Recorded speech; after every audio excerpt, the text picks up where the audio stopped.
Streaming Alrighty, live. guys. We are sorry. It's gonna be a loosey goosey, as Terry says. It's gonna be a loosey goosey show because we had a last minute issue. Don had his phone set up to where he was gonna do it, but it was gonna be a problem doing a whole hour, 2 hours on the show. And his pad would not work, so we postponed the air and ground show for at least a week. Maybe next Thursday we'll get to that. So we're gonna just do a little BSing. Have Terry talk a little bit about some incidents. Maybe show some pictures. Really gonna see if y'all want to get into some questions. Really about anything. We're like I said, this is loosey goosey, and we're just gonna fly by the seat of our pants today. So, oh, and before we start, Terry has a badass accessory. I may get in trouble for just cursing because now I'm starting to be monetized. But check out Terry's amazing belt buckle he's got on today. What? Look at that. I got that last month down at the 5th group reunion.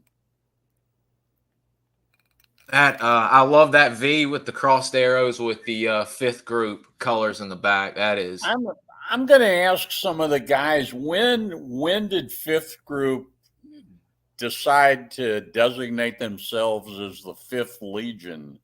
I mean, it's kind of cool, but that's something that's more modern.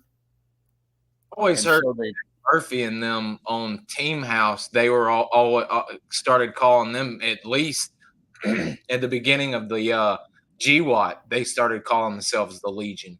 Did they? So that may be when it started. I mean, it could have been a little earlier, but I definitely know by 2002 they started calling themselves the Legion. I'll ask Jack about that. Yeah, I had never heard that until last year when I went down to the 5th group reunion for the first time. Now, next year, you're coming. Hell yeah. I have nothing on my schedule and will put nothing on my schedule. You're going to be my little bitch for a week. And you're going to get to shoot all the guns and go to the team house and look at all the gear and boy, you'll have to drag me out of there by the time it's done. You know, and it's really kind of funny because looking at all the gear in the team house, like for instance, all the guns, these suckers look like they've been tied behind a deuce and a half and drugged down a gravel road. And I was asking the team sergeant of the team room we were in, I said, how come all your stuff looks so shitty?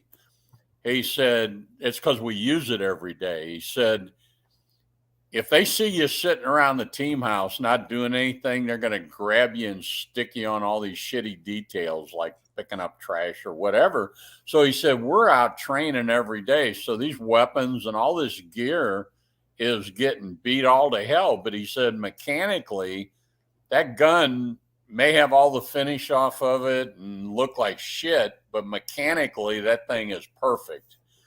Because he says you can't afford, to go into combat without it being perfect. So any little problem, it goes to the armor and gets fixed. And, I can't imagine what it's like having a personal armor and all the gear that they get taken care of. I mean, I know y'all had an armor, but not near the way it is today. When did we have an armor?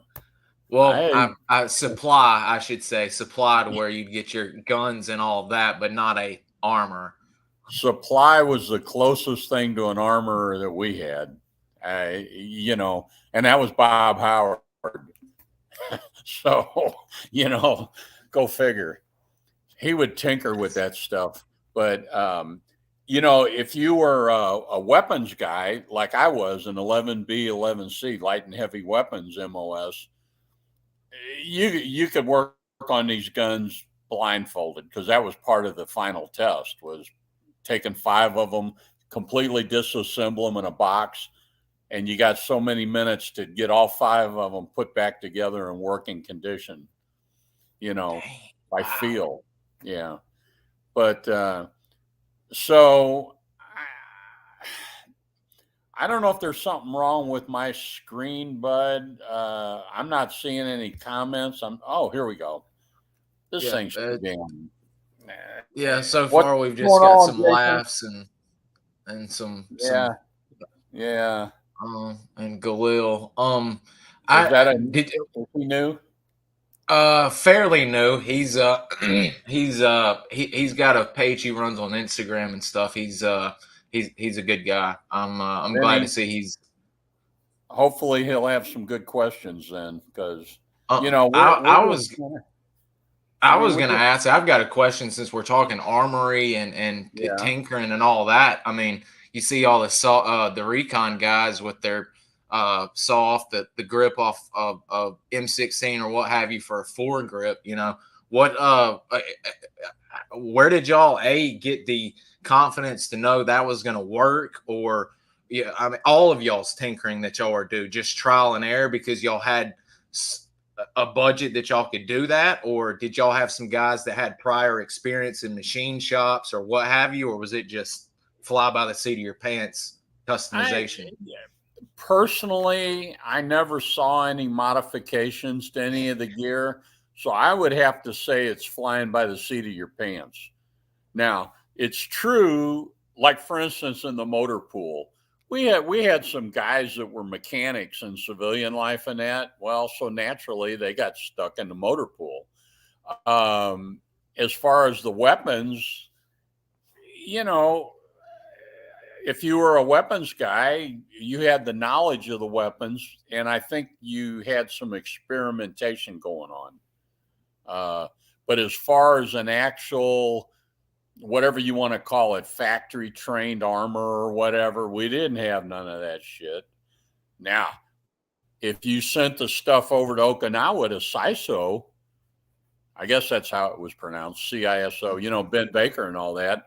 I Mhm. mean, they had everything. Yeah. They had machine shops, but I never heard of weapons being sent over there to be modified or anything. So I think it was a hacksaw and, whatever. Uh, Yeah, that's um, how the first RPD at CCC was chopped down. Ed went and got it from the Mike Force compound and went to exactly. the motor pool and chopped that bad boy Yep, right on off. exactly. Um, and for any new guys that are on, I've said this before, and I'll say it again, just so you understand. Keep in mind that when I answer a question, it's based on my experiences in Hatchet Force. You could ask the same exact question to a Recon guy, and you may get a totally different answer because Hatchet Force and Recon were so completely different as far as how we operated out in the field, what we did back in camp, and all that. Uh, oh, Baz, yeah, you did it half-ass backwards. No, actually, I think that was a wise move on your part because I can tell you, if you were a mechanic, you probably would have been stuck in the motor pool instead of being in Recon or Hatchet Force. Um, you know, um, let's see, did you get malaria? Okay, bud. In my directory called FOB2, Mhm. there's a picture of me on a cot with an IV in me, and there's a 4-star general sitting there talking to me. The question came up last week about SyncPack, which was Commander in Chief of the Pacific. The Mhm. guy sitting there talking to me, I had malaria. So, yeah, Jason, I had malaria.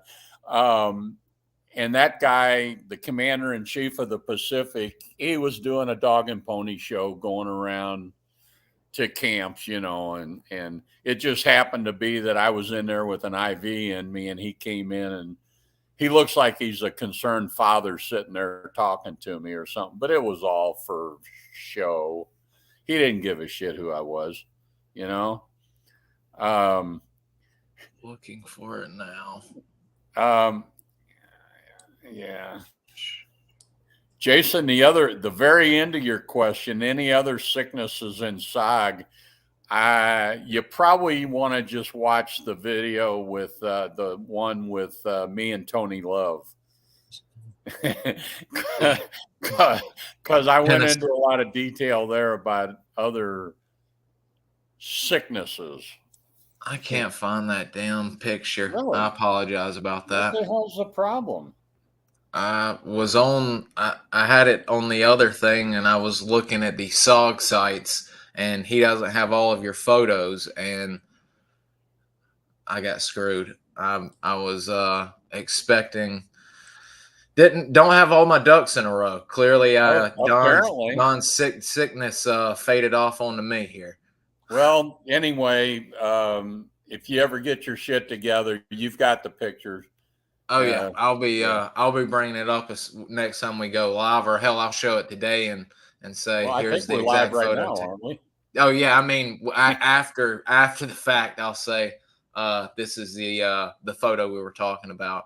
Tony and Terry last went in and we're talking about all the boys needing penicillin. You can clearly get into that and see all the sicknesses floating around, but that malaria, I've heard some horror stories of not only Hatchet Force guys, but Recon men. Just hell, Tom Moscovich was, climbing that mountain with South Carolina, and all of a sudden it hit him just like that, and he hit face first into the mountain and slid straight down. I mean, you run a high. We had two different pills that we took every day. Some of the guys didn't like to take them. I don't know why. I took mine faithfully every day, and I still got malaria. Damn. And they were what they call them, a prophylactic. So in other words, they were supposed to hopefully prevent, but it wasn't a sure thing. I mean, you could still get malaria. And then supposedly if you did, the symptoms were not quite as bad. Well, when that general was in there with me, my temperature was 105. So, I mean, that's getting to the point where it's really dangerous. And if you're out in the field, and especially if you're out in the field like during the rainy season and they can't get you out and you start getting that shit, you could end up dying. I mean, there were guys who died from malaria. I mean, Tom, the only reason he gets it that he didn't die is because he had Carlos Parker as his 1-0 outstanding, or maybe it's 1-1 outstanding recon man, little short man, had a amputation and was running recon with a prosthetic leg and shin down, and picked up Tom, carried him in a fireman's carry, hooked him up to the strings, and luckily got up so high it broke the fever. They landed, it kicked back up again, and they had to get him immediately in an ice bath. Wow. What people don't realize is what you just said about going up on the strings. You're on the ground and it may be 110, 120 degrees, but when they get you up to 3,000 feet, I forget which one of the books it is, but there's a story about one team, and when they landed at Ben Het to put them in a chopper, they had icicles on them. Mm. So, I mean, 110, 120 on the ground, 3,000 feet up, and you've got how did yards treat malaria? Well, they'd go to the dispensary, and I do not remember that our yards were given the pills that we took. Mm-hmm. So they'd just go to they'd go to the dispensary. They may get an IV for a day or two, but seems like their body was more accustomed to the stuff. So I don't want to say they were immune to it. But they were pretty much immune to it. Yeah. I mean, got to think how long they've been drinking that water and eating the food. God. So yeah, you definitely not immune, but you build up quite the resistance to it, I can assume. So talking about the water, to this day, I do not drink plain water, even if it's a bottle of water. I'll drink Gatorade or whatever, but I will not drink water because you go to fill your canteen, you take a rag and you put over the cap of the canteen, and then you fill it. So that strains out most of the shit. And then we carried these little bottles of they're called halazone tablets, and you'd put one or two of them in your canteen and shake it around and dissolve it, and that was supposed to kill most of the bacteria and stuff. But that's where a lot of the dysentery and stuff came from. You know, been there, Oh, done yeah. that. Don't want to go back. No, the dysentery is a bad one, and most of the guys got it from, like you said, running out of water and Bad hit water. stream and having to get water, and it just hell. That's how Plaster got what was it, dengue fever or Yeah, black yeah, water? Yeah, it damn near exactly. killed him. You know, when it's that hot out there and you're going through 2 or 3 canteens of water a day to stay hydrated, you get your water where you get it. And it wasn't always a clean, free running stream. Um, um, I had a couple of people comment on one of our previous ones that it's a story I should tell more often about this. Um, so when I got shot the first time, I went to Japan for a month. So when I get to Japan, it's in the month of April. It's still cold over there and whatever. Then I come back to Vietnam at the end of April. You know, it's 110, 120. And then with the changes in temperature and that, I ended up with dysentery. And it was our turn to go, and we were going into Cambodia, the only time I ever went to Cambodia. And I got dysentery, and I'm like, no, I'll take care of it. I'm going. So I took 2 big bottles of kaopectate with me. Oof. So we get out there, you know, and periodically I'm sipping and doing what I got to do. So we get dug in on this hilltop, and it hit me. And so, like an idiot, I go outside the perimeter because I ain't going to do my business inside the perimeter and have to smell that shit for a week. So I'm out there outside the perimeter, pants down around my ankles, no gun. Again, stupid mistake. All of a sudden, all hell breaks loose all around us except where I'm at. Well, the road was right down below the hill we were on. So these bad guys are everywhere except right where I was at. And it scared me so bad because it's like, hell, they could have captured me, you know? And yeah. So, Galahad, to answer your question, most of us carried 3 canteens. I carried 2 canteens on my ammo belt, my pistol belt. And then in my rucksack, I had one of those 2-quart bladders. We didn't have those when I first got there, but once we started getting them in, so I actually had 4 quarts of fresh water to start off with. And then whenever we'd come to a stream or something where there was decent water, we'd refill the canteens. So, because you never know how long or even how many days it might be until you're able to get some more fresh water. So you had the weight of the water. Yeah. Okay. So there's one on the left, and you can barely. Yeah, that's probably, or the one in the middle. Yeah, that one of those. I think that's the canteen because I can barely see the little loop that connects the cap to the canteen.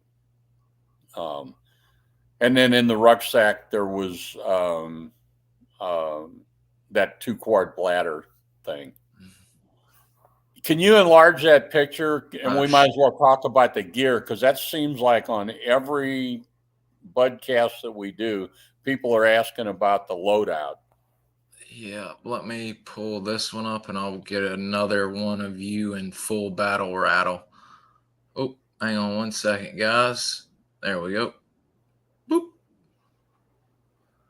Okay. So upper left, you see the rope coiled up, and that's what we carried to make a Swiss seat. Early on, that was the way of getting pulled out on a rope. The big pouch on upper left was a gas mask. On the harness, if you look all the way up on what's on your left looking at the screen, was the strobe light.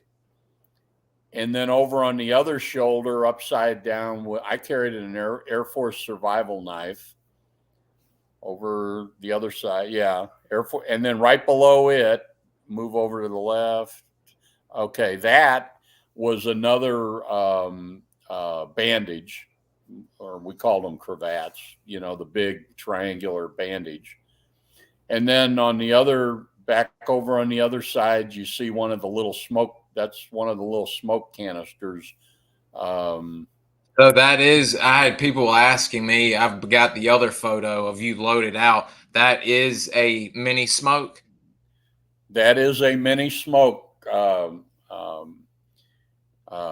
then you see all the ammo pouches and grenades. So the rectangular, like those right there, would hold 4 20-round clips. You clip a couple of grenades on the side, and then the others were canteen covers, and you could get 5 magazines in them, and then before you snapped it shut, you laid a grenade on top of the 4 or 5 ammo mags. Because grenades, you wanted to carry all the grenades you could. And so everywhere you could hang a grenade, you'd hang one. Were you carrying Willie Peters at all, grenades, or? For the most part, no. If you've ever seen what a Willie Pete will do to somebody, yeah.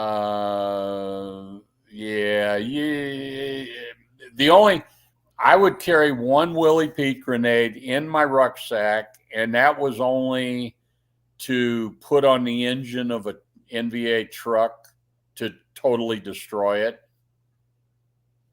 Yeah, I hate that picture. Good, you got the top of it cut off. So you see that stupid ass hat I was wearing. How did you carry your M16? It's hard to see on there. I just took 2 strands of parachute cord and tied it back to the back and then up around the front sight. And that way I could sling it over my shoulder and carry it right in firing position. And what we decide right below your arrow there, that light colored thing, what we decide that was? I just can't remember. I couldn't remember if it was a flare or if it was some kind of clearing tool, or I can't remember what we decided it was on. I don't remember.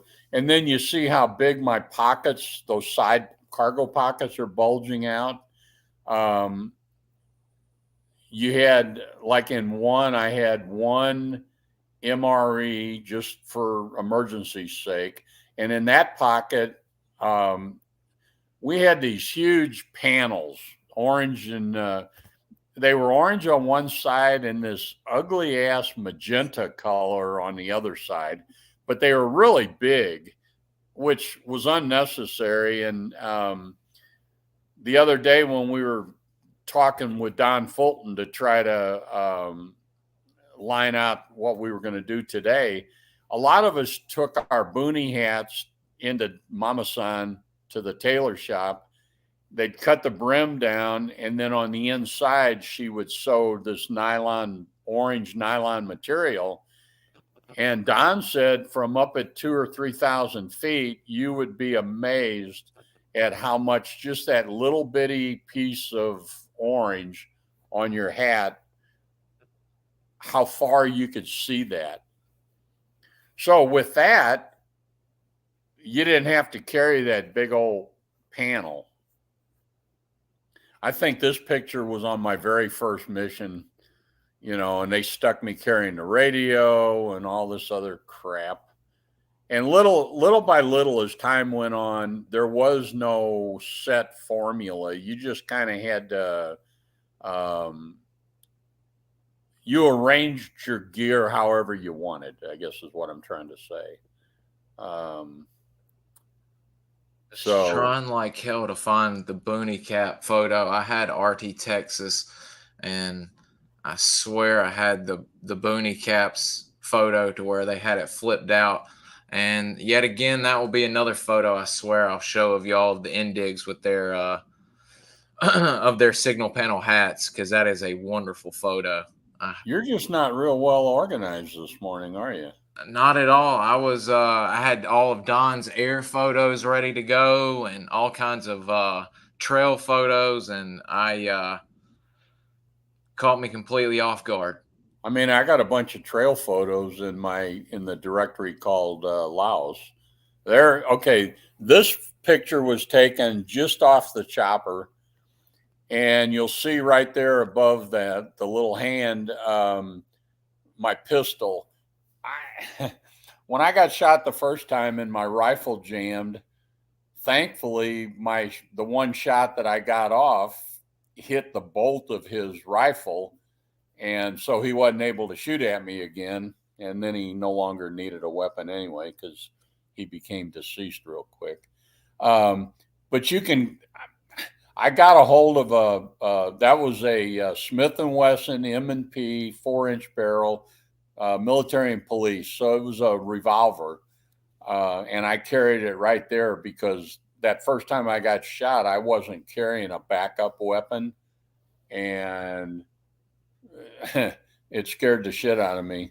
But I was afraid of 1911s because when we first got there, everybody goes to town and buys these Western holsters, like a quick draw or whatever. And one of the guys bought a shoulder holster, and he was practicing quick draw with a 1911 that was locked and loaded. And I'm not sure if he was pulling it out or putting it back in the holster, and the bullet went in at his hip and came out right above his knee. And of course, he ended up losing his leg. So I had never used, other than in my weapons training, I'd never used a semi-automatic pistol. Now I got two 1911s, and I got 3 or 4 other semi-autos, but I was scared of them. So I got a hold of this. I traded one of our chopper pilots, because that's what most of them carried, was these little 38 revolvers. And I traded him a Car 15 that I turned in as combat loss. You could do that. You could turn something in as, I don't know, one of the yards had been killed, and I had his weapon, and I just went to S4 and I said, well, the weapon was lost. And I traded it to the chopper pilot for that pistol. I bet he was happier than a pig in a poke getting that thing. My God. Can you imagine getting shot down in a chopper, and all you have for protection is a damn 6-shot 38 caliber pistol, and all the bad guys have full auto AKs? I mean, ridiculous. Utterly ridiculous. But it's the way it was. I mean, did I? Baz, I guess I can talk about some stuff. We won't talk about everything. Yeah. I think most of us brought shit home. That the Rimps didn't steal from y'all on y'all's way out.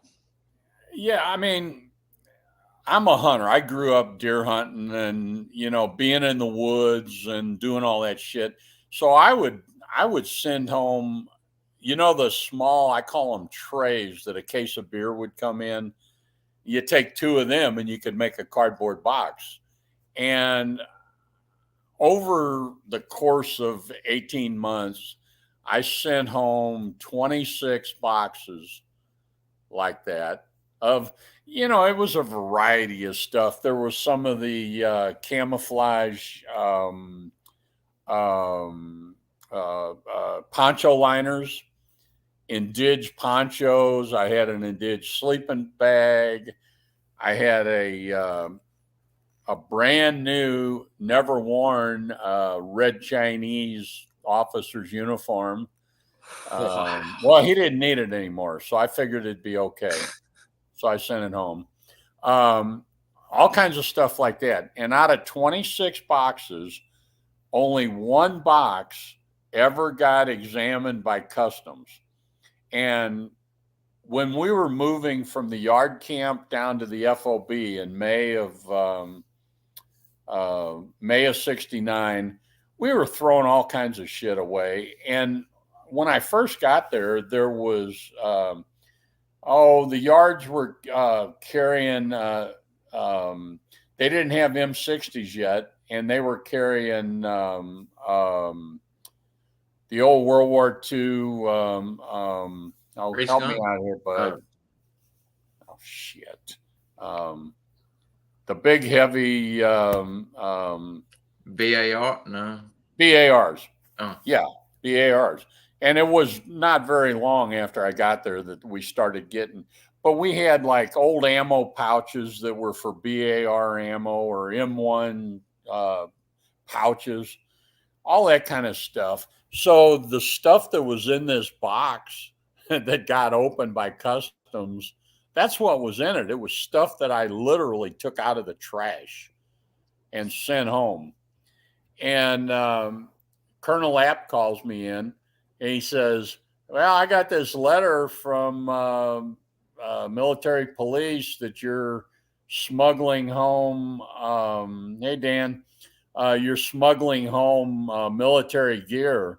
So I explained to him what it was.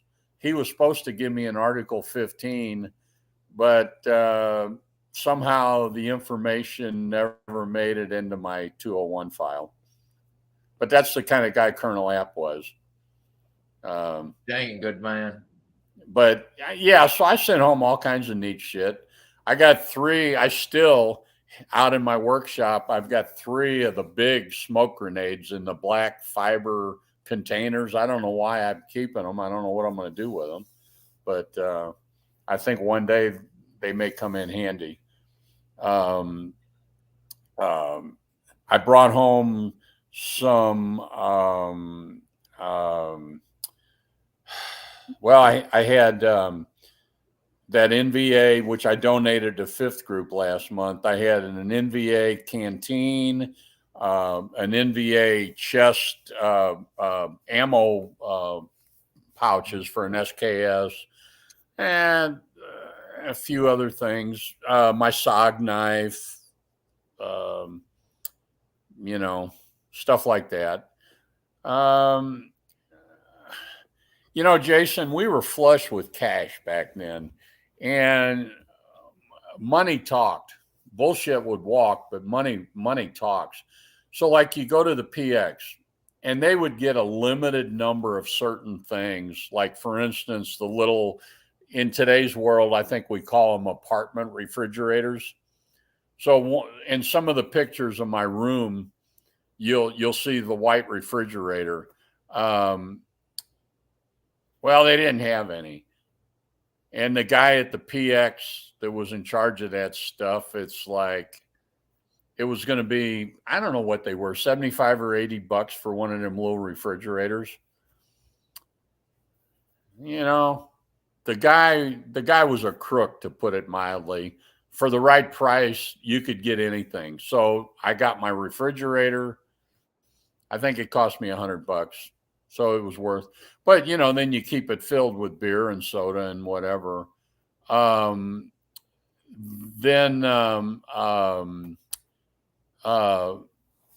had, that was one of my two tape decks. That was a teak. No, that was Yeah, that was a teak, A4010S, reel to reel, and my Pioneer receiver, and the speakers, and then I had an Akai reel to reel tape deck, which also had on the side of it 8-track. So you could record, yeah, you could record. Well, that's even another recorder, reel to reel that I had. But you could record with that Akai, and I still have it out in my workshop. I probably had 30 or 40 reel to reel tapes full of music from the 60s and early 70s. And I transferred them all onto CDs now. And that's what I listen to when I'm out in the workshop doing my leather work. But you could go to the PX and order stuff from the main PX in Japan and have it sent directly home. So you'd never actually touch it. So that's what a lot of the guys did. I know a couple of guys that were going to get married when they went home. They ordered like really nice Japanese china sets and silverware and just all kinds of stuff.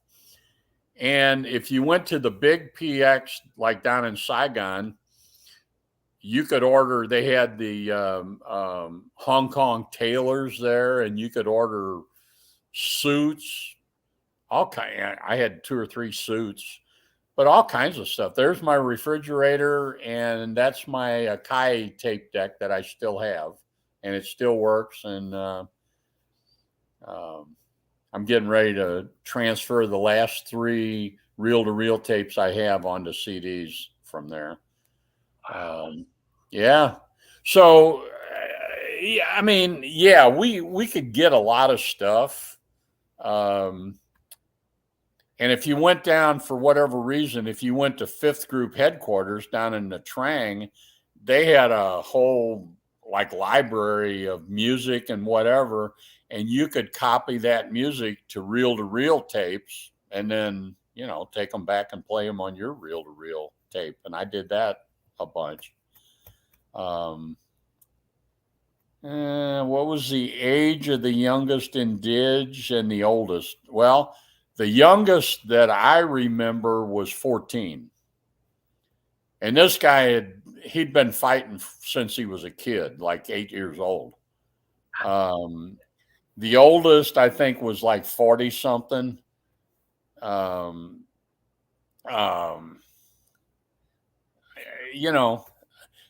All these people knew was fighting.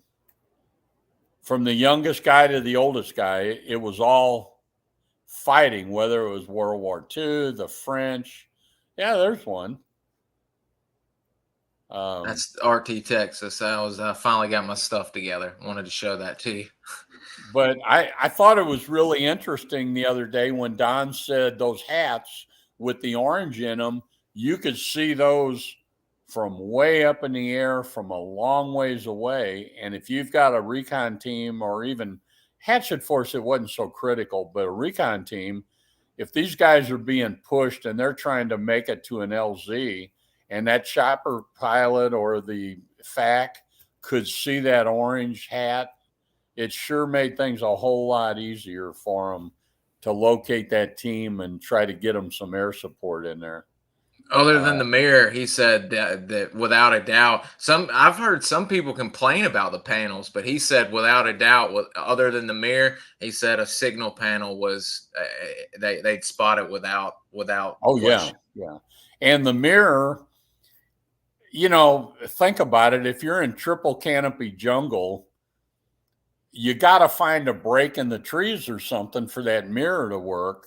Or if it's overcast, I mean, hell, that immediately takes it out of game. Oh yeah. And think, guys, John Plaster's got a good photo in one of his photo books I've got over here, but the mirror was something like this with a mirror right here. So you can imagine, you've got to get it perfect. I mean, I don't know if y'all have ever, of course, with CDs, you've blinded people in your car, but imagine having to signal a FAC up there with something like this. That's putting it in perspective.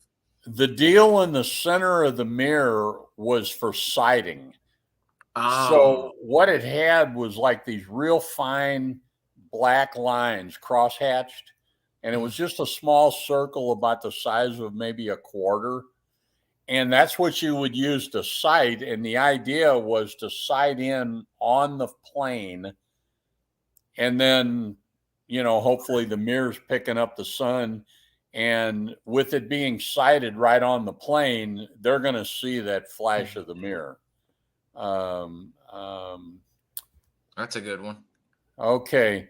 Yeah. Russian hardware and gear, not so much gear, but hardware in terms of, you got to remember, the Russians and the Chinese were supplying all the weaponry to the NVA. So there was a lot of Russian and Chinese made, but I would have to say more. I saw more Russian made. Your RPGs, your B-40 rockets, your RPDs, your machine guns, your AKs, SKSs, all that shit was coming from Russia and China. So was it available secondhand? I guess by secondhand you mean it, recon teams, for Recovered instance. or Yeah, I mean, for instance, Joe Walker's recon team, they all carried NVA weapons and more NVA uniforms. You go to supply, say, hey, I need some Russian uniforms. One way or another, you get them because there's a lot of captured gear. You'd go in and capture a supply place or whatever. I keep getting asked to take pictures of SOG men with them. How often? I mean, I know two of the Halo teams used them for their weapons of choice, but how often, or did you see an Uzi very often in SOG? I know teams One didn't take time. one time. To my knowledge, we had one in S4. Okay. As far as anybody ever carrying it into combat, I never heard of it. I can't, again, it's one of those questions. Maybe a recon team, maybe somebody did carry it. I've only seen one picture, and I just saw it again the other day, and I don't remember. It was somebody on a recon team, but I think they were down at the range behind the Uh, yard camp. I know for a fact RT Storter with Millard Moy, he and Michael Bentley, they carry. That's the only time I can remember at least an entire team carrying Uzis that they did it for the Halo insertion. Well, if you think about it, the Uzi is a really small, compact weapon. So that, yeah, I could see where that would. Now, if I'm on a recon team and I'm carrying an Uzi, no, thank you. Because if I get in a firefight, a lot of these recon guys in Hatchet Force, if you want to call it a semi-standard loadout, was 400 rounds. So a lot of the recon teams, I've heard guys talking recently even that their loadout was 600 rounds. Because if they get in shit, they don't have 100 guys or a whole platoon worth of guys full of ammo. They only got 7, 8, 9 of them with whatever they can carry. So they would carry a whole lot more. Um, the guys who carried the repurposed Russian, like the RPD, for instance, the guys who carried it would swear to you that they loved it more than the M60. I mean, I fired one, but I never carried one, so I'm not sure I understand what it was about the RPD that they liked so much more. I think the rate of fire was one of the things. Did you happen to get to listen to Ralph Morgan's appearance with us from CCN? Yeah. He made a Death Machine M60 that he carried, Yeah. only on ambushes, of course, no recon missions, but he said he liked it more than the RPD. Yeah. Yeah. And Wayne, to answer your question, I fired both of them in my weapons training back at Bragg, but I never even saw one over there in Nam. Never even saw one. I know in South Vietnam, some of the units would see VC with them, but I don't know of any of y'all coming across NVA with PPSs and 41s and such. And I think the reason for that, probably more than anything else, is you got to remember all of our missions. Never even heard of an H&K MP5, over there. I don't think I've ever even seen a picture of one over there, to I be mean, honest. they're pretty popular. A lot of militaries use them today, but Mhm. you got to remember that the troops that we were up against in Laos and Cambodia and North Vietnam, I left out another country deliberately, but we don't want to talk about China. These troops are being issued their weapons before they leave North Vietnam. They're coming down the trail, and the Russians are providing just literally truckloads and truckloads of weapons. So, like the guy that shot me the first time had an SKS because he was not a combat troop, he was a support troop.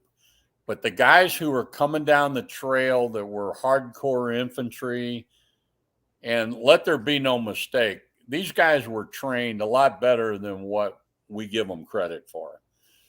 They're all carrying AKs. So your main and B-40, RPGs, they got machine guns that are in the trucks hauling them down, you know. But primarily it was either depending on who you were in contact with, SKSs or AKs.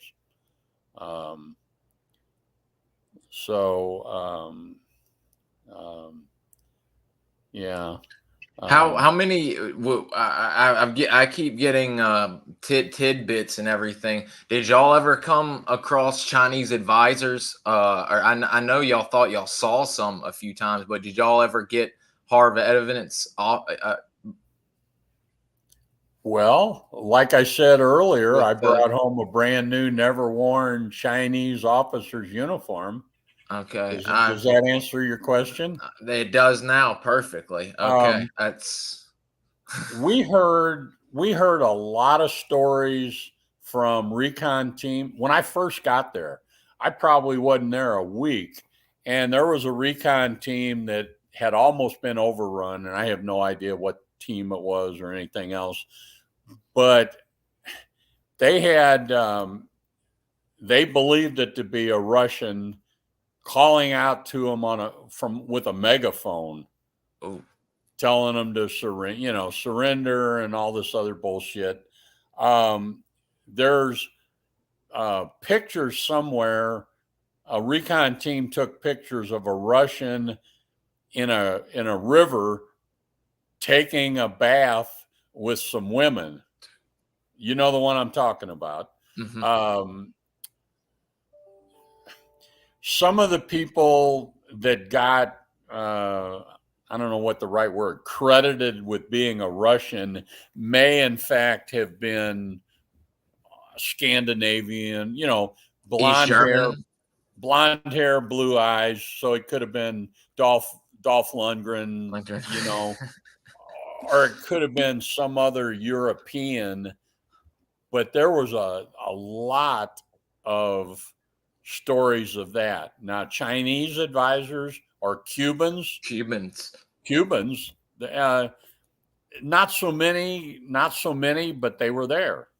I think they were up north.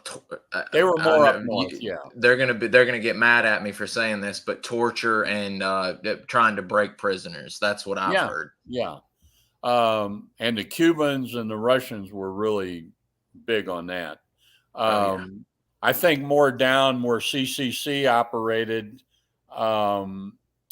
it was more some Russians more than anything else that I ever heard of. Men on the ground and air, because, well, like we've said, we wish Don would have been here because we had MiGs and all that popping up and all of that. Well, I'll answer Galley Hub's question, and then we'll talk about MiGs since I have an experience with them. My favorite weapon was the Car 15. So when I first got to Vietnam, you go to fifth group, they issued us all M2 carbines. So they were fully automatic 30 caliber carbines. And it was yours to keep to take wherever you're going. So you'd at least have a weapon of some sort.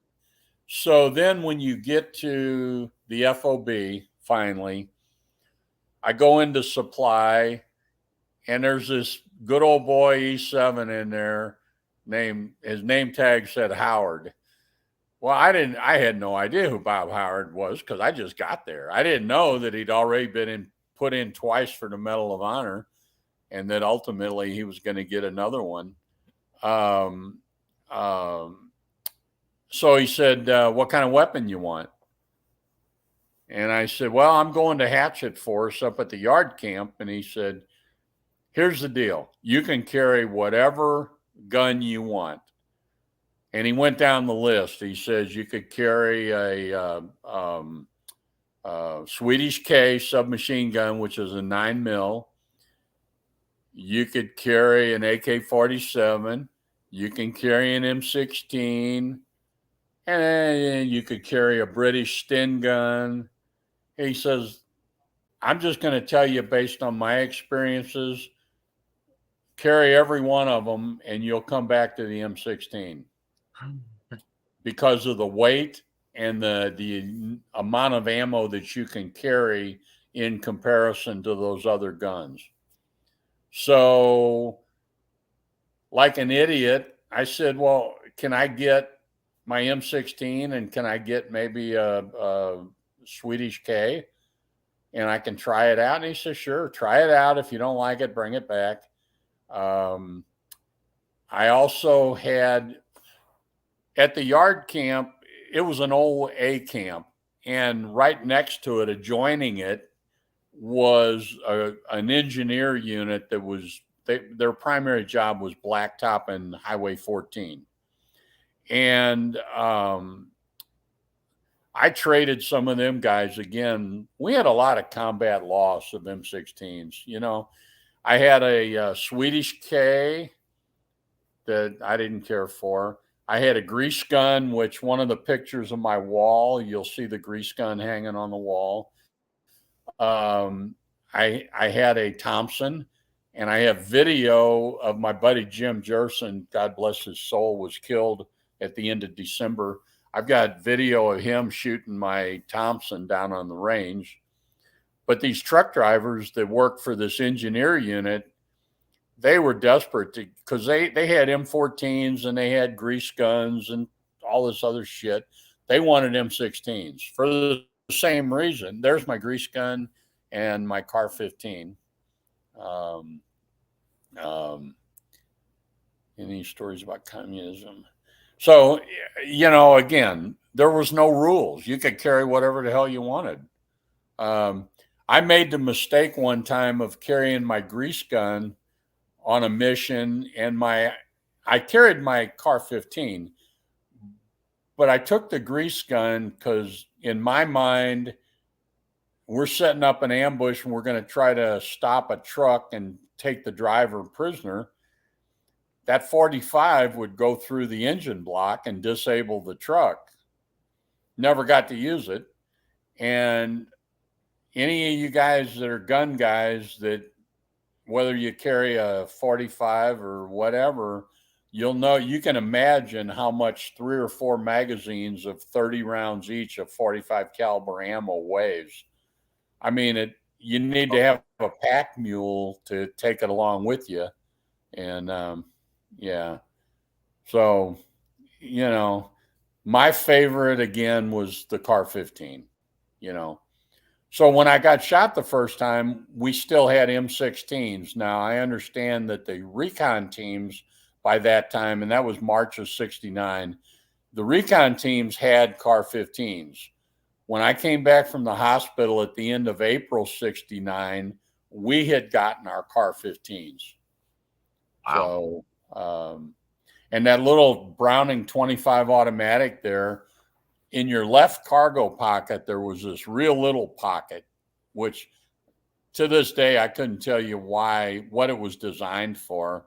but I carried that Browning 25. I brought 2 of them home. Wow. Oh, did I say that? That was a customs violation. No, no, you didn't. Um, That was a mix up on the that audio. was going to be my last Custer's last stand weapon, if necessary. I will That's tell also you a good this: whorehouse gun. a 25 automatic. It took 3 bullets in the forehead to kill an NVA. Woo! So, my opinion of a 25 automatic is it was a good whorehouse gun, or it would have been my last stand. But that's all it was good for. I don't know, Daniel. I don't think that pocket was big enough because He's maybe it talking, was. Daniel. He's talking about that little slip-in pocket, not the full breast pocket. Aren't you talking No, about I'm that talking little? about on the left leg in that big cargo Oh, pocket. okay, There okay, was this little bitty pocket that was just barely big enough for that 25 to fit in. okay. Well, I don't know Damn, I what it was wonder for. what that. Yeah, I wonder what the hell that was for. Wow. Well,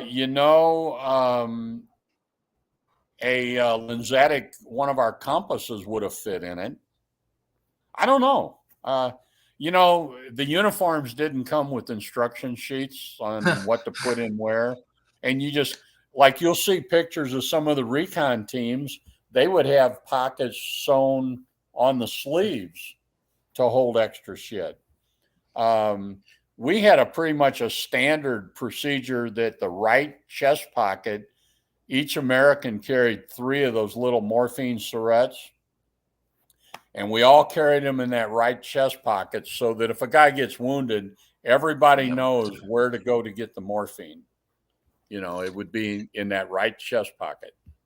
Did Uh, you guys start to notice with the uniforms? I don't. This could have been a little bit later, but I know Mike Shepard had them in '69 because I've got a photo of them. But did you ever see a uniform that almost looked like a flight vest? It zipped up, and no, I need to find. those, and I know the picture you're talking about. Okay. That looks to me like something that came from a pilot or a flight guy or something, and maybe then was modified.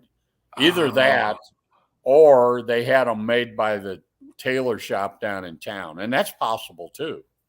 okay. You know, Because I've um, only seen those. I know CCN had a weird uniform they made, but I'd never until that. I guess you saw the one that I posted where it. I yeah, mean, it literally looks like a flight vest. Yep, I yeah. can't find it. I apologize about that, guys. I I can't don't know. find it. Um, okay, moving along. Oh, I was going to tell the story about the MiG. Yeah. So, um, in early summer of '69, when we would go on our missions, um, you'd fly across the border from Dak To. You'd fly past the Ben Het Special Forces camp, and you go across the border. And on this particular mission, so I'm sitting on the right side of the chopper, legs hanging out like we did, and um, all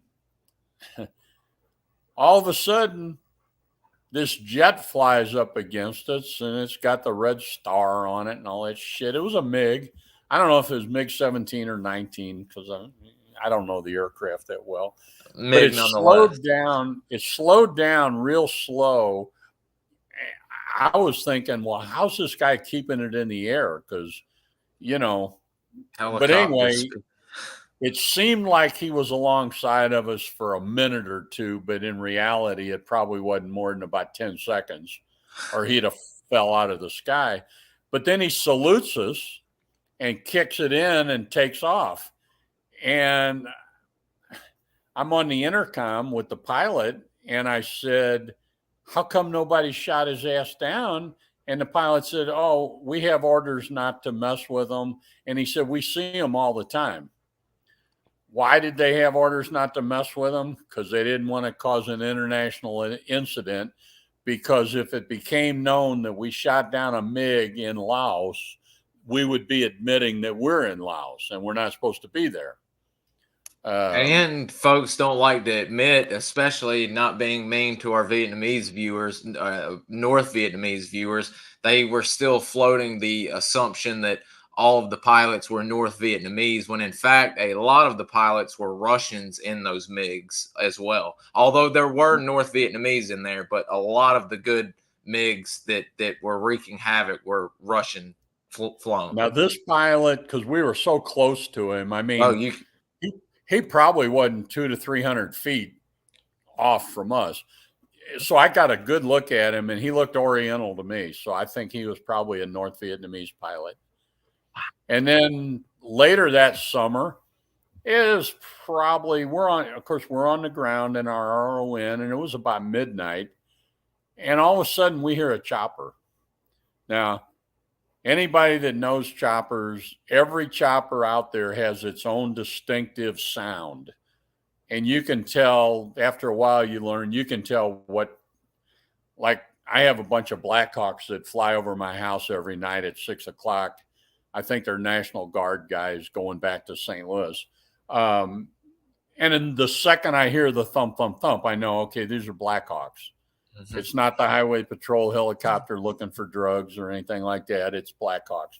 Well, we hear this chopper landing, and I know that sound travels really far at night and even in the jungle.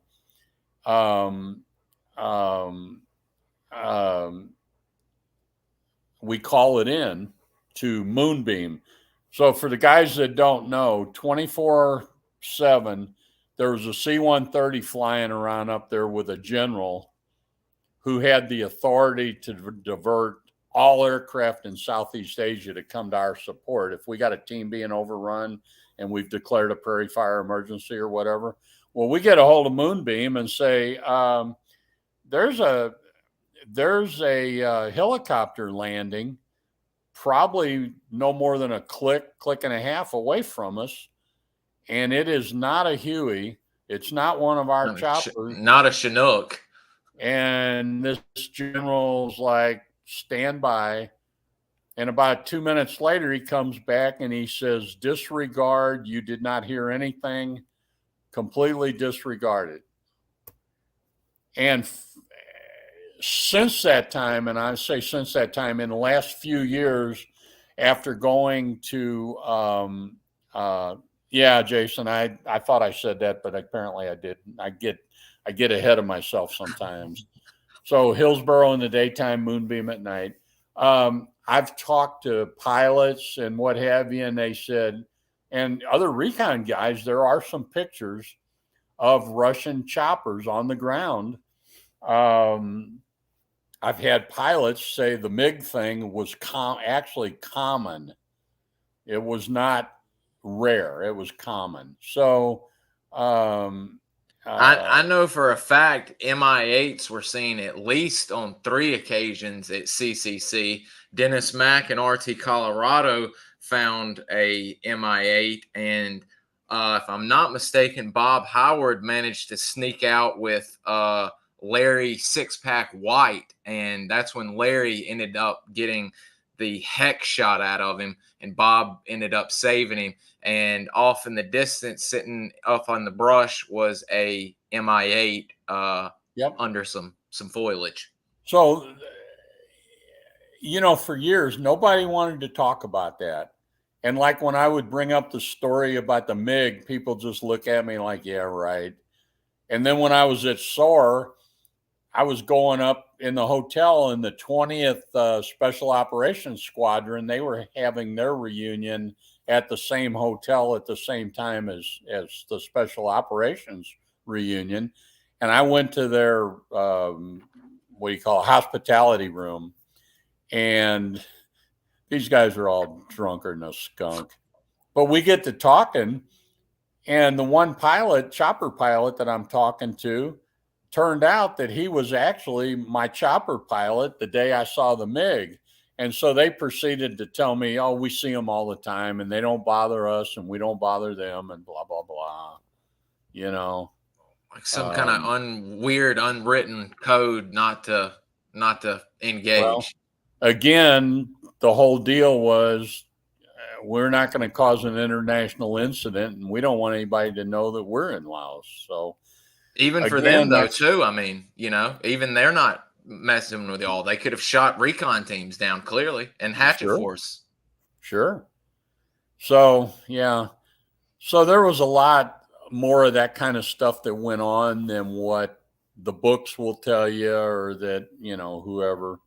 Well, thank Um, goodness Joe's finally, y'all's book is the first one I've seen since Tales of the Green Beret, where Dennis Mack's stories mentioned. That's the only one that Joe mentioned Larry White and them. That's the only time I've seen here recently that people have even brought it up. yeah, well, but it Very was there. strange. Oh It yeah. was Oh there. yeah. So, are you look at all your okay between what were the biggest differences? Okay, did you notice yourself? Yeah, Jason. Yeah, it would be literally impossible for you not to change as time went on. In my case, my background was, my dad was a World War II veteran, and I grew up, in the woods and playing war and all this other shit. And I wrestled and lifted weights in high school. My nickname was Superman. So getting into special forces was kind of like the next logical progression. And then, and this is kind of a criticism of the special forces training of the day. In 1968, going through training group, even though Vietnam was going hot and heavy, it seemed like our training was still more geared. And you got to remember, too, that SOG was still so super secret that nobody's going to tell you what SOG is. Nobody's going to talk about it or any of that. So all your training was still geared to as if you were going to be on an A team or a Mike Force or something like that, and nothing to do with either Recon or Hatchet Force, kind of stuff. So in that respect, all of our training was on the job. So you're going to learn as you go along. Carrying equipment, I mentioned that a little earlier.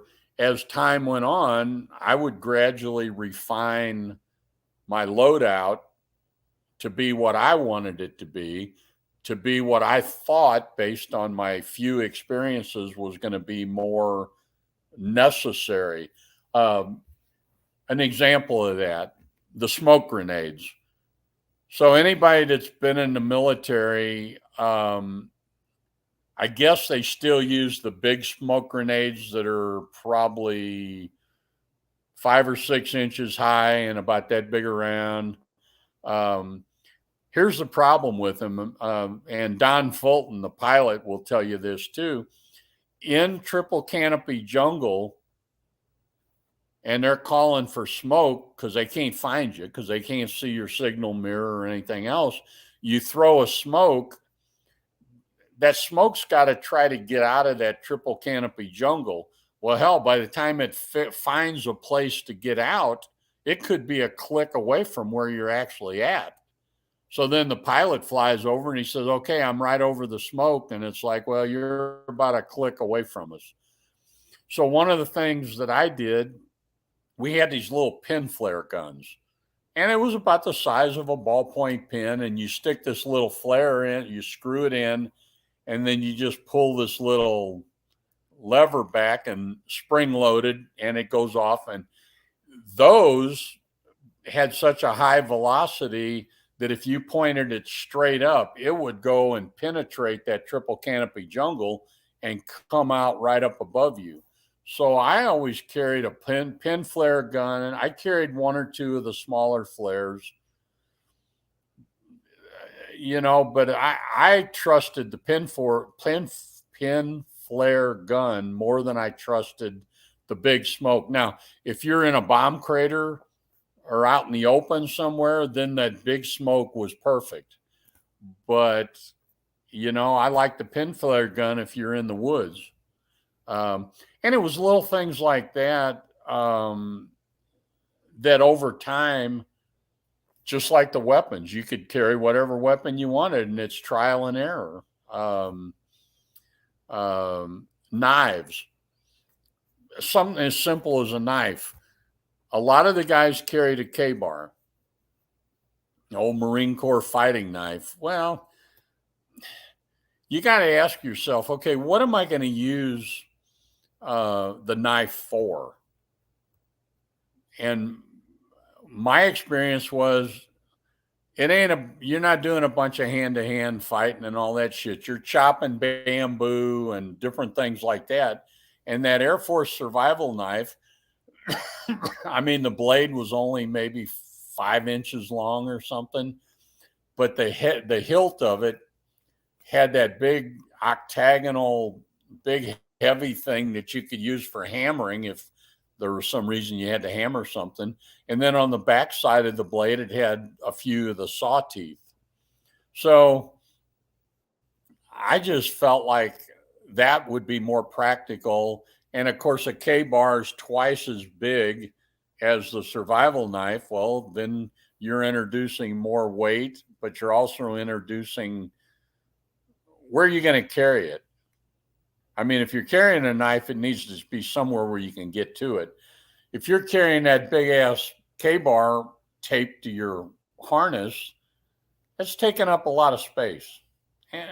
So it's just things like that. A compass. Okay, so you got your lensatic compass and all that shit, and they teach you in training group how to plot an azimuth and how to triangulate something to figure out exactly where you are and all that stuff. That's all fine and dandy. Maybe for a recon guy, but in Hatchet Force, they knew we were there anyway, right? So we had those little compasses on a watch band that you could just wear one of them like a wristwatch, north, south, east, and west, and a couple of tick marks in between. What else do you need, really? And so yeah, let's see. Code name. Yes, we did have, every American had a code name, and the reason for that is, I think, obvious. Real names were never used because, again, there were some instances where a recon team got called out by the team name, the individual team members' names, and all that stuff. And again, so when you get there and you volunteer for SOG and all that, one of the things they asked you, at least they asked us, I know some guys have said that they picked their code name. When they asked me, I said, just pick one for me. So they picked Tornado. It had no meaning other than it was just a code name, but it didn't really mean anything.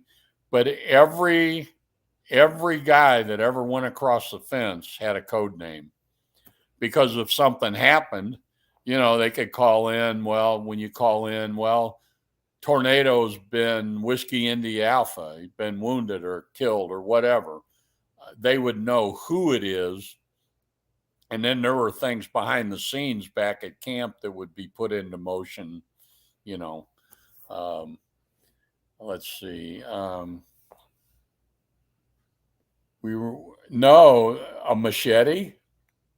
Some of the yards carried these homemade machetes that they made, but the Americans, there was no such thing as a machete. Little bolos that they had, those curved ones. The bolo knife, is that what you're talking about? Yeah, but those weren't really like a thing of general issue. Those were more like an award type deal. You get the silver bolo knife or whatever for so many missions. But no, we did not have machetes. And again, that's where what I was talking about, the knife, the decision on what kind of knife to carry, to me played a thing. There's a few guys that they got off the civilian market. There was a few guys that carried hatchets in their rucksack. But the yards, a lot of the yards carried these. It's the same machete they would use when they're not on a mission to cut sugarcane with. I had Sharp one. as hell. I had one, and somewhere along the line, I don't think I still have it out. I got to look. And again, a recon team, you're not going to use a machete anyway because of the noise. Hatchet force, it didn't really matter. Noise was not really such an issue because they already knew where you're at.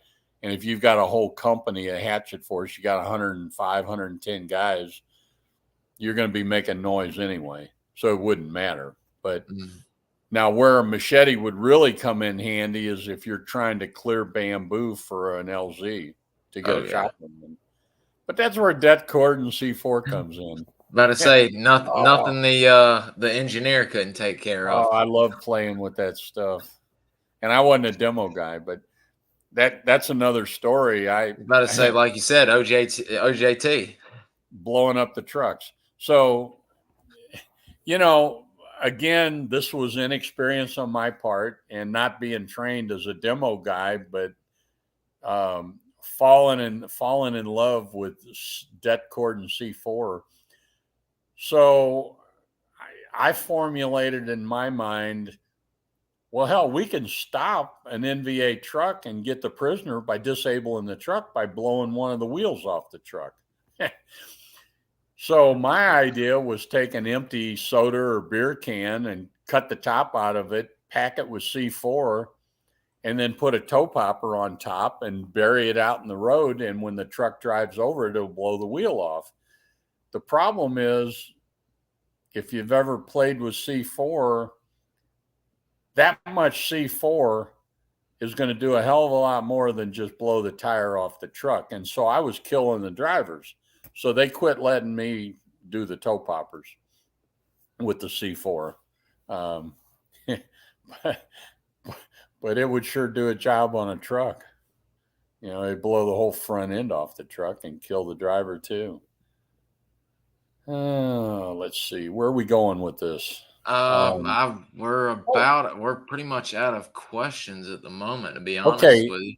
Going back to Jason's question about inexperience and learning as you go, something that I did that was really, really stupid. And again, it points out the lack of training.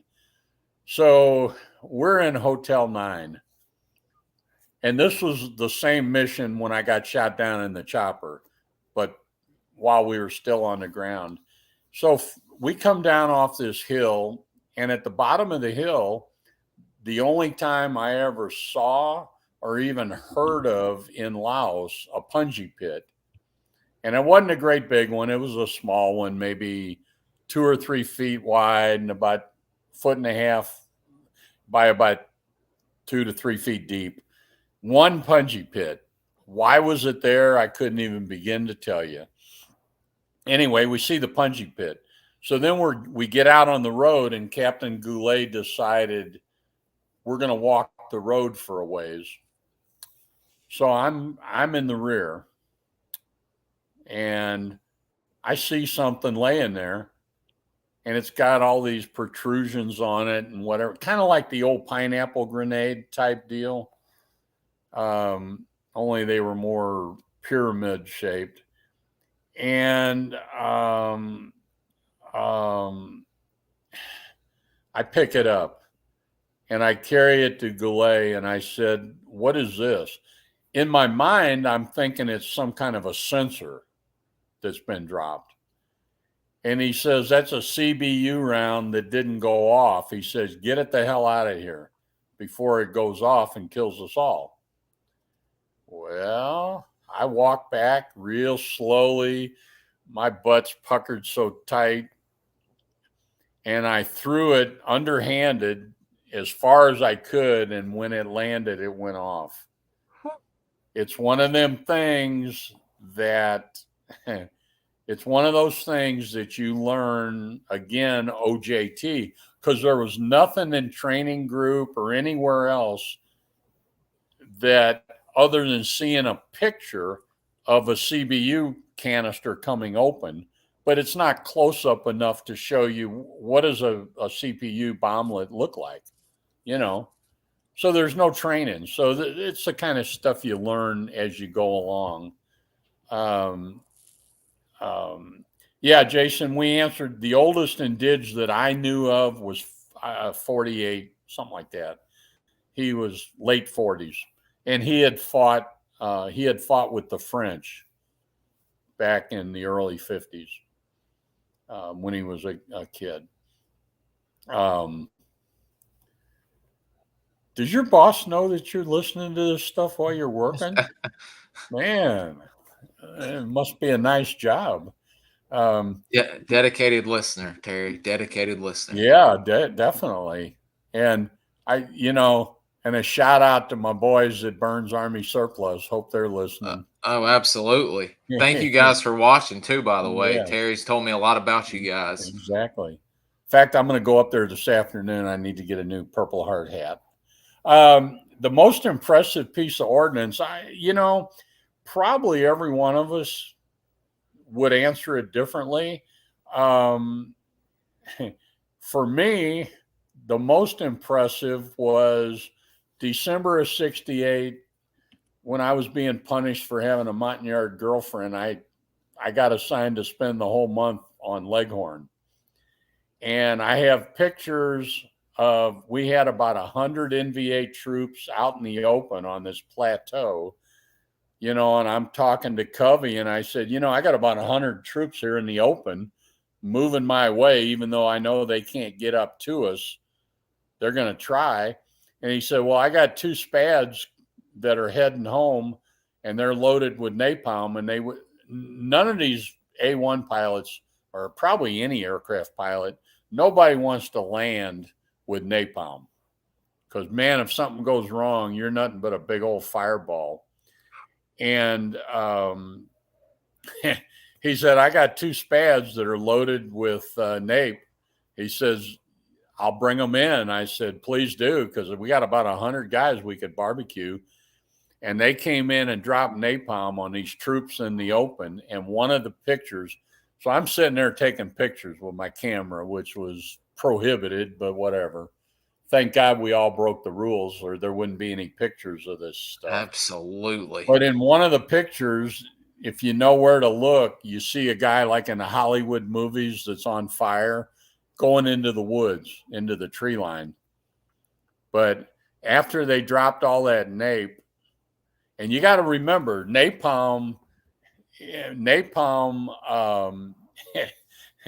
it sucks all the oxygen out of the air when it ignites, and you can feel it. We were, I guess, from on Leghorn to where that plateau was maybe a quarter mile. You could still feel it just sucked the oxygen out of the air. I thought that was pretty impressive. And another thing is spooky gunships. And I'll look and double check some of my color pictures from Leghorn over the years. Before I digitized them, the colors started going bad on them. But I had a really cool picture from Leghorn looking at, you've probably heard of the Bra area, which was over by Hotel 9. And it was a place where the river looked like a bra, it made 2, circles. And watching a spooky gunship work its magic at night, all you see is this wall of red, like a million dotted red lines going down. And then you see the green NVA tracers coming up. That's the most badass thing, I'm telling you. See you, Baz. Thanks for joining. I just got some huge news, guys. I'm in touch with Joe Plarnar and Bob Dumont, who wrote the book that y'all were in, the new Pontoon book. and I've just gotten word that the man who wrote Uncommon Valor is working on a Bob Howard biography. Brand Oh, new really? news. I just broke the news right there for y'all. Yep. Wow. We're Can't finally wait. getting a Bob Howard biography. Okay, I got two questions here. Daniel, we talking about the like Hotel 9, Oscar 8, all those others. Um, yes, there were um, uh, they were all numbered. If you looked on the map, there's little numbers, and each 6 by 6 kilometer AO, you'd have Hotel 1, Hotel 2, Hotel 3, 4, 5, whatever. Um, now, um, Hotel 9, I was in there twice in 2 months. If you go to Hotel 9, it's a guaranteed fact that you're going to get your ass kicked and you're going to get shot out. If you make it more than 2 to 3 days, even with Hatchet Force, with a whole company, if you make it more than 2 or 3 days, you should count yourself very lucky. Oscar 8 was further north, and that was mostly a CCN target because it was up close to the Ashaw Valley and all that. Um, my roommate, Wayne Anderson, God love his soul, he was killed in Oscar 8. He went in my place because when I went home on extension leave after my first tour, there was a delay in getting back to the camp. And since I wasn't back, nobody else would volunteer to go because they needed the other American. And Wayne volunteered to go and he got killed. Oscar 8 was one of those places because it was further north. It was just more heavily, there was so much more concentration of ground troops as well as anti-aircraft. So there were certain AOs like that, and those are the two that come to mind the most that nobody wanted to go to because you're going to get your ass kicked. Let's see. Go back. Let me see if I can go back up because there was another question. Oh, okay. Galahub about an ancient ruin or temple. No, it was not common, but even in today's world, I mean, 50 years later, there's still, like in Cambodia and even in Mexico, they're still discovering temples and that are completely grown over by the so on the mission where we went into Cambodia in May of '69, the same one where I had the kaopectate experience and all that, and the second time I got shot on that same mission. We're going through the bamboo jungle, and all of a sudden we come upon this old ruins of a temple, and it wasn't a giant one like you see these huge like pyramids and all that in Mexico. It was a small one, but it had a lot of the decorative stonework. I mean, it was really cool. And we spent the night there. It was just kind of eerie, breaking through the Yeah. bamboo and here's a temple. I mean, you hear about this stuff, but to actually see one for real, yeah, it was cool. Um, Okay. Now there was something I saw something else. Okay, traditions for the yards. Um, let me read it. Cultural attitude towards free love and was she heartbroken? Uh, Mary Jo. Um, I'll try to be nice here.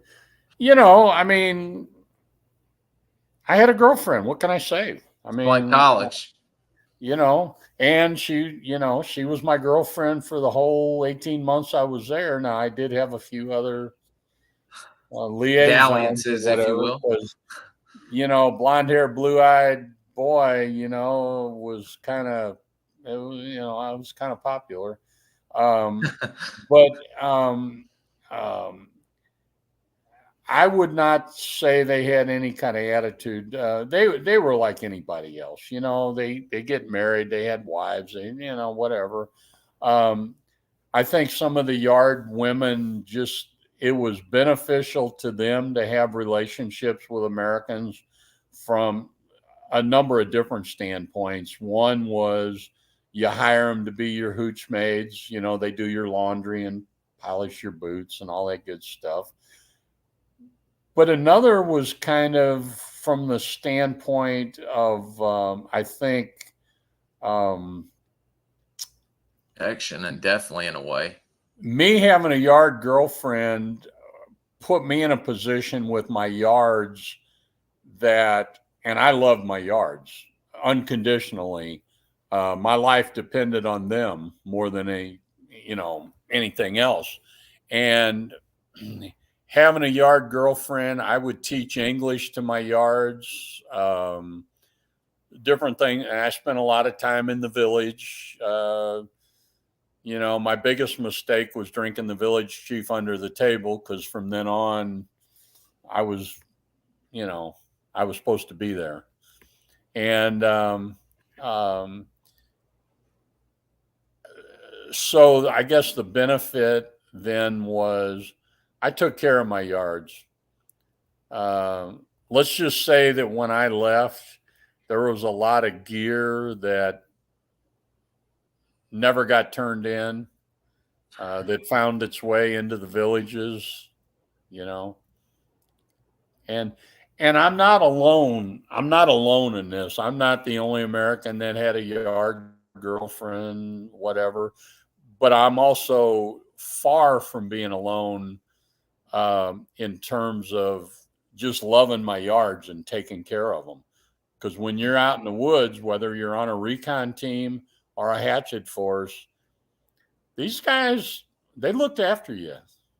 They, and so, yeah, I mean, now when I came home, uh, you know, they all knew that at some point your time was going to end. And so it was just one of those things that they accepted. And so, yeah. Yeah. But a lot of good experiences. And being 20 years old, 21 years old, they're all experiences that obviously have stayed with me all these years. Um, uh, Left behind. Let me see here. Don't even bother with that. Don't. Okay. That's getting into politics and Yeah. shit we don't need to get into. Yeah.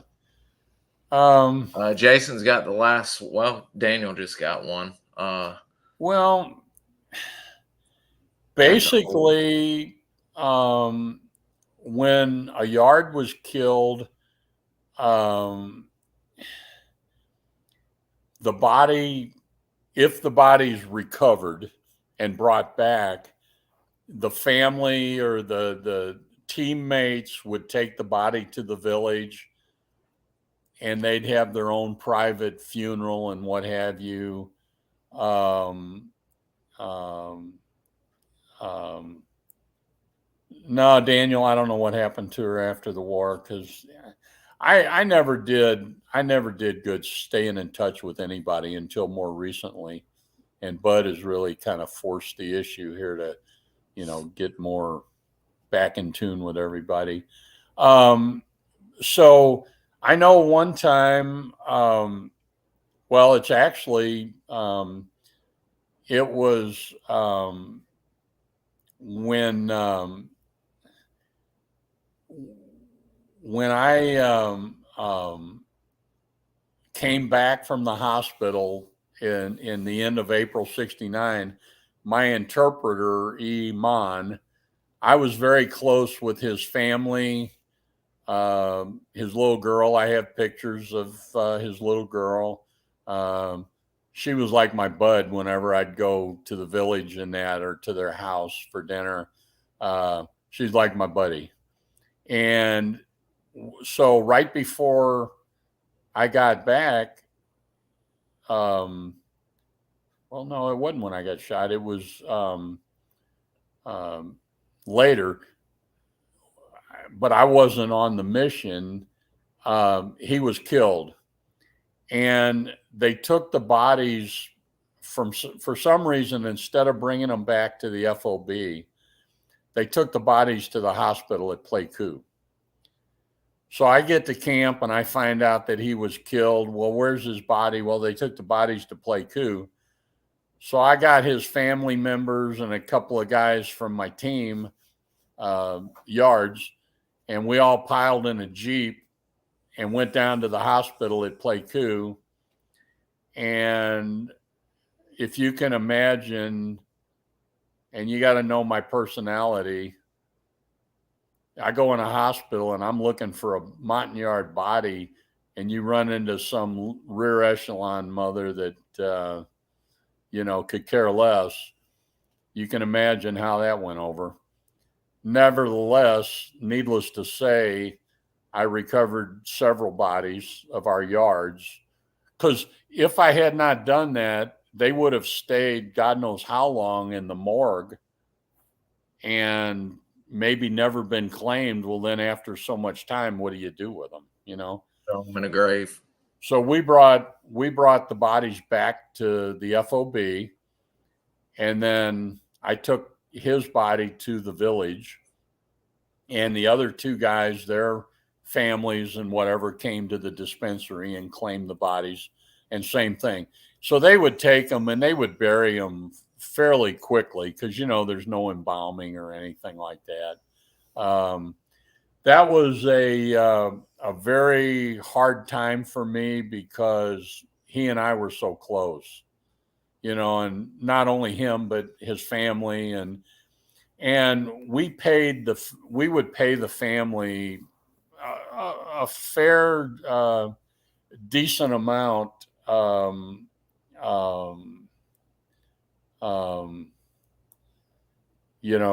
one of the yards would get killed. Death payment, if you will. Yeah, and kind of like life insurance, I guess. Our yards, and this has been asked before several times, our yards, the average yard that worked for us made more money than a Vietnamese Army lieutenant. I mean, we paid them pretty good. Oh, yeah. But we expected loyalty and all that, and we got it. We had it. Yeah, there's a few Americans that did not have the confidence of the yards. And when that was learned, those guys were generally gone very shortly thereafter, like within 24 hours. Because if you've got a guy that your yards have no confidence in, what's going to happen when you're surrounded? And, so there's a few incidents where,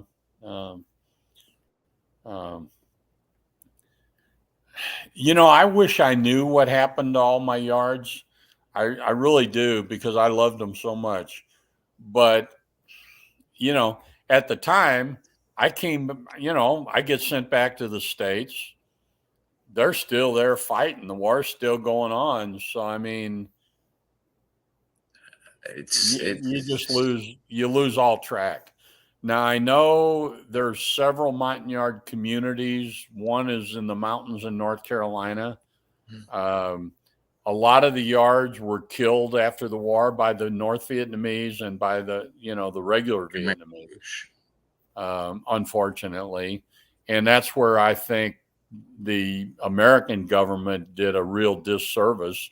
They were so loyal to us, and then we just went off and left them hanging, So, yeah, it's one of my big regrets is not having been able to help do something to protect them.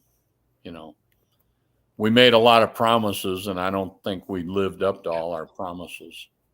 So, I hate to put a pin in this, but I have just been getting the business out the door. I have got to get the dog to the vet that we were speaking about earlier.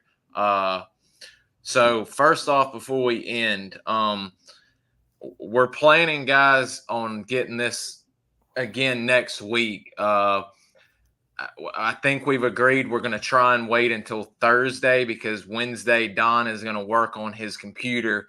And then I think we're going to test Wednesday and try and have next Thursday as our go date. Is that correct? Yes. Thursday or Friday, either one's good for me. So Okay. we're kind of at the mercy of him and his little tablet or whatever. Yeah, I'm going to tell him this time if he doesn't get the tablet, he's just going to have to man up and put the phone on the cabinet and sit in front of the thing and go with us on that. So that's what we're working with. Like he said, we're at the beck and call of the tablet with Don, but we're looking for next Thursday. I'll go ahead and get an event set up and all of that so we can test. But I'll keep y'all updated. We've got a bunch of stuff, as I was telling Mr. Terry, next week and in November. So I'm hoping we can get Don on Thursday because that's going to be a great show having Terry and Don together. Because I've got a list of stories and notes that we went through yesterday that will make a fantastic show. So for the guys listening, Bud, so the whole purpose of this with Don and me together is really to talk about the differences between whether it's me or a recon guy, what we would see on the ground versus what a pilot, whether it's a chopper pilot, an A1 pilot, or a Covey pilot, what they would see from the air as opposed to what we would see on the ground. So that was kind of the gist of it, which it's going to lead into all kinds of other stories and stuff. Oh yeah. But if any guys have questions, I don't know what's the best way to get them. If they get them to you, Bud, or get them to Jason. Me and Jason, and we'll get them to you. And then we'll try to answer as many questions as we can because, I mean, that's what it's all about. And before we go, I've got one more surprise that the first one we're going to try and do is I'm getting in touch with a SPAD pilot or hope to be getting the information from a SPAD pilot. And one of the first guests after he does his solo show, if we can get that, we're going to have Don, who was another Don, and Mr. Terry hook up, a SPAD pilot and Terry talk about the air and ground game again. So we got some stuff up our sleeve here, me and Mr. Terry. So y'all just bear with us, and hopefully next week we're going to have something we haven't done before. So, Mr. Terry, thank you for sitting with me this morning. Thanks for joining us. Sorry it didn't work out the way it was supposed to, but it will. Well, we still got you on for an hour and a half, so that's a win no matter what. Yeah.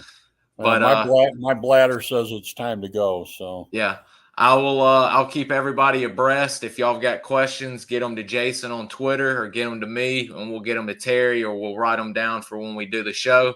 Mr. Terry, you have a great day, and I will be in touch with you. Thank you, everybody. Yes, sir.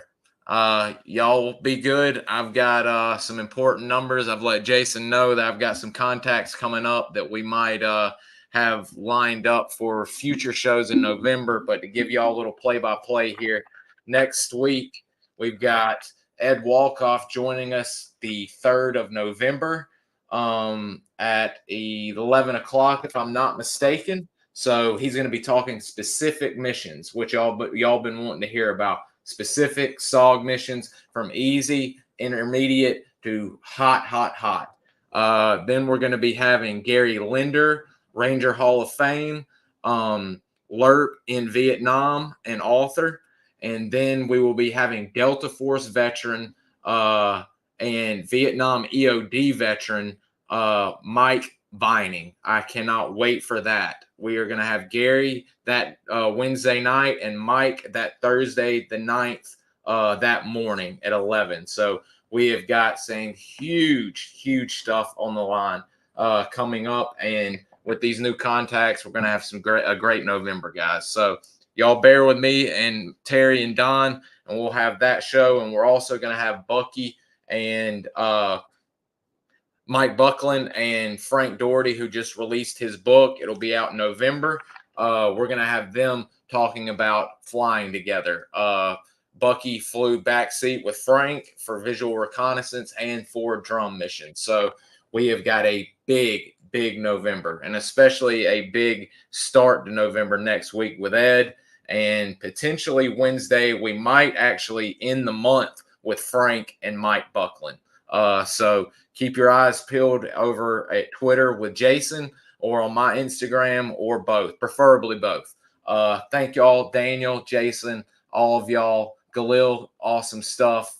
Appreciate Baz coming in and watching. Sorry for the short notice change of show, but anytime we get Terry on, it's a win. So thank y'all. Y'all have a wonderful day, and watch out because I'll end up getting some news out today about something. So y'all be safe. I'll be in touch.